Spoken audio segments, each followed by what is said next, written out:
Halo fans, you can cheat time. Replaying classic games, and yes, Halo now counts, can be both a wonderful reminder and a disappointment. Most of the great stuff is still great, but some parts just don't hold up anymore. With the new updates to Halo 1, 2, 3, and 4 in the Master Chief Collection, you get nostalgia with none of the side effects. 343 Studios left the timeless stuff alone.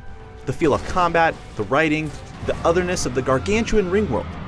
But if there's something you can see or hear, it probably looks or sounds better in the Master Chief Collection. 343 carefully handled a huge piece of gaming history that still plays terrifically in a post-aim-down sight world.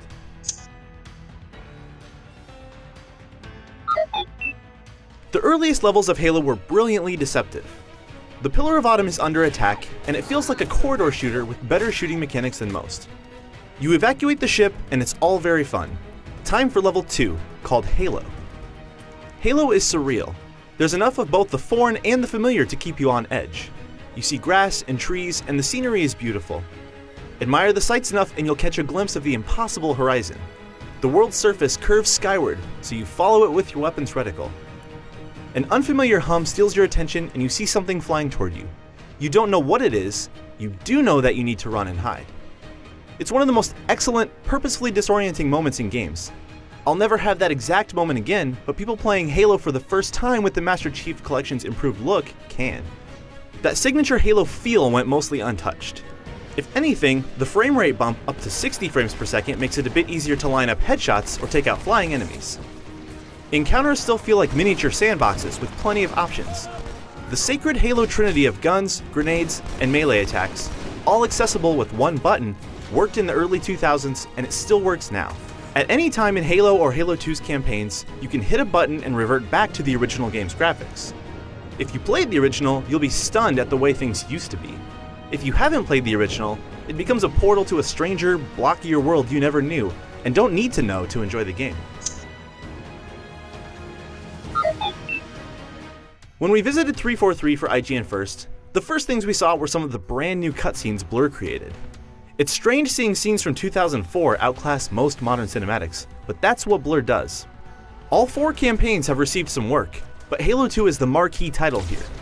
It looks great, feels better than ever at 1080p and 60 FPS, and the iconic soundtrack was re-recorded. Swapping back and forth between the new and old versions doesn't just swap graphics, it also leaps between soundtracks. Halo 2 Anniversary's choir is louder and more punctual, complementing the orchestra at just the right beats.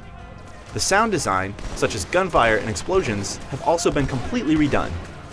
Individually, these are small changes that you may not notice. Together, these 5,000 plus sounds give even the most experienced Halo 2 veteran a reason to stop and take note.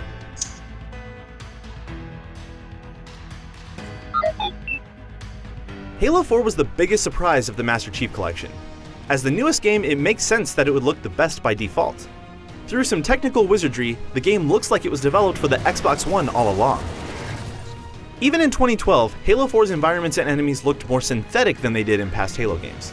Everything glows and has a techno-organic look to it. The horsepower of the Xbox One takes Halo 4's fireworks show and pushes it over the top. Prometheans in particular look better than ever, and yes, their brutal AI is still fully intact. They'll dodge shots, teleport into your face, and lob grenades back at you. Halo 4 is not easy. Halo 3 is the oddball of the collection. Yeah, it looks better than it did in 2007, particularly the lighting. But compared to the other 3 games, the improvements aren't as noticeable. Grinding down Savo Highway on a brute chopper is still great, and the story, of course, is as well told as it ever was, but it looks like it hasn't been given the touches that the other games have.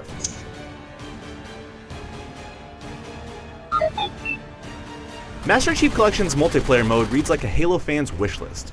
Every map from Halo 1 through 4, including the obscure PC levels? Check. Halo 2's 1 through 50 ranked matchmaking system? Check.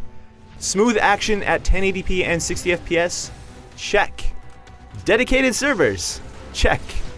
The only difficult part is switching between the different game sandboxes, where jumping, movement, and aiming can all feel different.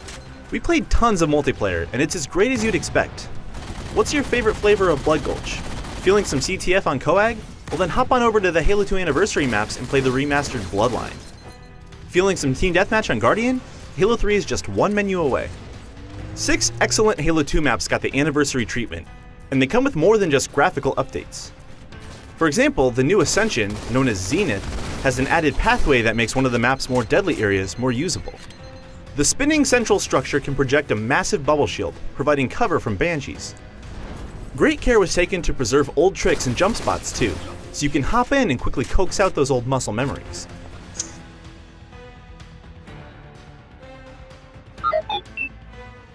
Halo the Master Chief Collection is Halo. I can think of no better way to describe it. Preserving and yet contributing to the magic of one of the most beloved and successful game series of all time cannot be easy. From what we've seen, 343 nailed it. There's a sentiment that Halo is too old-timey to hang with modern shooters, that its floaty, slow combat is outclassed by today's fastest games. But there will always be a place for great shooters with immersive worlds and respect for storytelling. There will always be a place for games like Halo. All month long, IGN is taking a deep dive into Halo the Master Chief Collection. Stay tuned for more map reveals, interviews, previews, and more.